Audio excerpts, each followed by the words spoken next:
यह मुझे मूर्खतापूर्ण लगता है। यह शायद आपको भी मूर्खतापूर्ण लगे, लेकिन मैं न्यूनतम आय परिवार में से नहीं हूँ और शायद आप भी नहीं। इसलिए हम में से काफ़ी लोगों के लिए यह समझना कठिन है कि न्यूनतम आय लॉटरी टिकट खरीदारों के अचेतन मन में क्या तर्क चलता है। अगर थोड़ा जोर डालें तो आप कल्पना कर सकेंगे कि यह कुछ इस प्रकार होता होगा। हम एक पगार से दूसरी पगार के बीच किसी तरह जीते हैं और बचत की तो दूर तक भी संभावना नहीं। अच्छे वेतन की नौकरी मिलने की भी कोई संभावना नहीं। हम छुट्टियां मनाने नहीं जा सकते और ना ही नई कार, स्वास्थ्य बीमा या सुरक्षित इलाके में घर का इंतजाम कर सकते हैं। हम बिना कमर तोड़ने वाले ऋण के अपने बच्चों को कॉलेज में भर्ती नहीं करा सकते।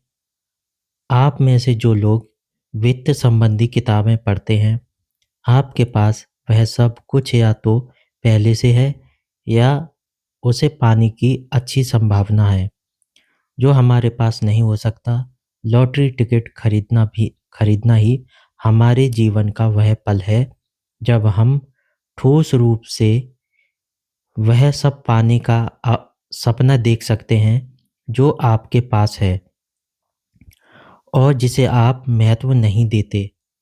हम एक सपने की कीमत चुका रहे हैं और आप यह नहीं समझ सकते क्योंकि आप पहले से एक सपना जी रहे हैं और इसीलिए हम आपसे ज़्यादा लॉटरी के टिकट खरीदते हैं। आपको इस तर्क से सहमत होने की आवश्यकता नहीं। जब आप दिवालिया हों, लोटो टिकट खरीदना बुरा विचार ही है, लेकिन मैं समझ सकता हूँ कि लोटो टिकट की बिक्री क्यों चलती रहती है और यह विचार जो आप कर रहे हैं वह मूर्खतापूर्ण है, लेकिन मैं समझ सकता हूँ कि आप ऐसा क्यों कर रहे हैं। इससे हमारे कई वित्त संबंधी निर्णयों के आधा आधार का अनावरण होता है। कुछ लोग वित्तीय निर्णय पूर्ण रूप से एक स्प्रेडशीट के द्वारा करते हैं। वे खाने की मेज पर या कंपनी की किसी मीटिंग में उन्हें बनाते हैं। ऐसे स्थान जहां व्यक्तिगत इतिहास, संसार के प्रति आपका अद्वितीय दृष्टिकोण, अहंकार, अभिमान, मार्केटिंग और विचित्र प्रेरक साथ मिलकर एक ऐसा वृत्तांत बनाते हैं जो आपके लिए काम करता हो। एक अन्य पहलू जो यह स्पष्ट करने में सहायता करता है कि वित्तीय निर्णय क्यों इतने कठिन होते हैं और क्यों इसमें इतना दुराचार होता है, वह यह समझना है कि यह विषय काफ़ी नया है। धन दौलत तो काफ़ी समय से हमारी चारों ओर है। ऐसा माना जाता है कि लीबिया जो अब तुर्की का भाग है लीबिया जो अब तुर्की का भाग है, वहाँ के राजा एलियटस ने 600 ईसा पूर्व में पहली आधिकारिक मुद्रा बनाई।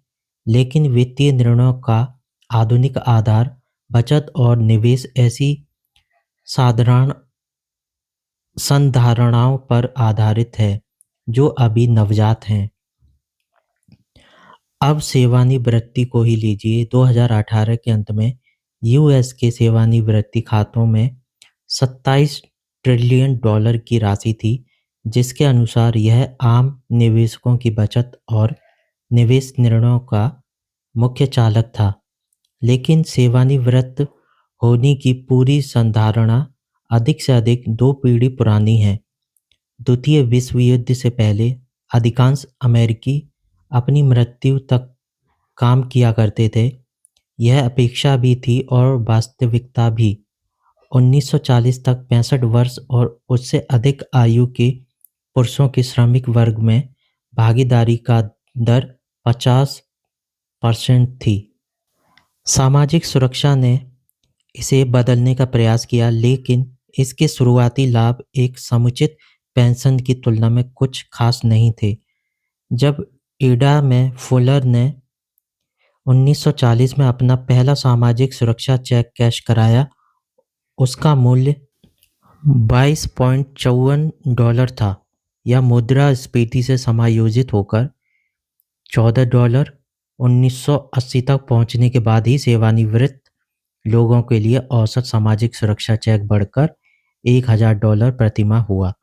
मुद्रास्फीति से समायोजित होने के बाद सेंसस ब्यूरो के अनुसार 65 वर्ष से अधिक आयु के एक चौथाई अमेरिकी 1960 दशक के अंत तक गरीबी में जी रहे थे। ऐसी एक प्रचारित धारणा है कि सभी को निजी पेंशन मिला करती थी, लेकिन यह बेतहाशा रूप से अतिशयोक्तिपूर्ण है। एम्प्लॉय बेनिफिट रिसर्च इंस्टीट्यूट के अनुसार 65 वर्षीय और उससे अधिक आयु के लोगों में से सिर्फ एक चौथाई को 1975 में पेंशन आय मिला करती थी। उस भाग्यशाली अल्पसंख्यक वर्ग में घरेलू आय का मात्र 15% पेंशन से आता था। 1955 में न्यूयॉर्क टाइम्स ने सेवानिवृत्त होने की बढ़ती लालसा और संतत असमर्थता के बारे में लिखा। एक पुरानी कहावत को अलग तरह से व्यक्त करें तो सेवानिवृत्ति के बारे में सभी बात करते हैं, लेकिन बहुत कम ही इस बारे में कुछ करते हैं। 1980 तक यह धारणा सुदृढ़ नहीं हुई थी कि हर कोई सेवानिवृत्ति के योग्य है और हर किसी को एक गरिमापूर्ण सेवानिवृत्ति मिलनी चाहिए। और तब से लेकर उस गरिमापूर्ण सेवानिवृत्ति को पाने का उपाय यही अपेक्षा रही है कि हर कोई अपनी खुद की आय से बचत करके उसे निवेश करे। मैं फिर से दोहराना चाहूँगा कि यह विचार कितना नया है। 401 के अमेरिकी सेवानिवृत्ति के बचत माध्यम का आधार 1978 तक अस्तित्व में नहीं आया था। रोथ आईआरए 1978 तक नहीं जन्मा था। अगर यह एक व्यक्ति होता तो अब तक मुश्किल से मद्यपान करने की आयु तक पहुंचा होता। किसी को भी इससे अचरज नहीं होना चाहिए कि हम में से काफ़ी लोग सेवानिवृत्ति के लिए बचत और निवेश में अच्छे नहीं हैं। हम मूर्ख नहीं हैं, हम सब बस नौसिखिए हैं। कॉलेज के लिए भी यही लागू होता है। 25 वर्ष से अधिक आयु के अमेरिकियों में स्नातक डिग्री रखने वालों की संख्या 1940 में 20 में से 1 से भी कम के मुकाबले 2015 में 4 में से 1 तक पहुंच चुकी है। इस समय के दौरान औसत कॉलेज ट्यूशन में मुद्रास्फीति से समायोजित होकर लगभग 4 गुना की बढ़ोतरी हुई। कुछ इतना बड़ा और महत्वपूर्ण जिसने इतनी कम समय में समाज को इतनी गंभीर रूप से प्रभावित किया है। उससे पता चलता है कि उदाहरण के तौर पर पिछले 20 वर्षों में लोगों ने विद्यार्थी ऋण को लेकर इतने खराब निर्णय क्यों लिए हैं। हमारे पास दशकों का एकत्रित अनुभव तक नहीं है जिससे हम सीखने का प्रयत्न मात्र भी कर सकें। हम बस जुगाड़ करके काम चला रहे हैं। सूचकांक कोष पर भी यह लागू होता है, जिसे शुरू हुए अभी 50 वर्ष भी पूरे नहीं हुए। बचाव कोष का भी यही हाल है, जो अब से 25 वर्षों पहले तक शुरू भी नहीं हुए थे। यहाँ तक कि उपभोक्ता ऋण का व्यापक प्रयोग, जैसे बंधक क्रेडिट कार्ड और कार लोन, द्वितीय विश्व युद्ध के बाद तक भी शुरू नहीं हुए थे। जब तक जीआई बिल ने लाखों अमेरिकी नागरिकों के लिए ऋण लेना आसान नहीं किया। कुत्तों को 10,000 वर्ष पहले पालतू बनाया गया था, लेकिन वे अपने प्रचंड पूर्वजों का कुछ बर्ताव अब तक बनाए रखे हैं। और हम जिन्हें आधुनिक वित्त सिस्टम में मात्र 20 से 50 वर्ष का अनुभव है और फिर भी बखूबी अनुकूलित होने की आशा करते हैं, एक ऐसे विषय के लिए जो भावना बनाम तथ्य से इतना प्रभावित है, यह एक समस्या है। और इससे यह समझने में भी मदद मिलती है कि हम हमेशा धन दौलत के साथ वैसा क्यों नहीं करते जैसा हमें करना चाहिए।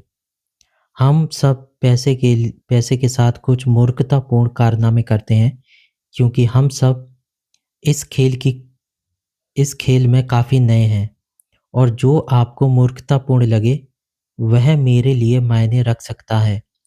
लेकिन मूर्ख कोई भी नहीं है, हम सब अपने अद्वितीय अनुभव के आधार पर निर्णय लेते हैं, जो उस क्षण में हमारे लिए मायने रखता है। आइए अब मैं आपको बिल गेट्स के अमीर बनने की कहानी सुनाता हूँ।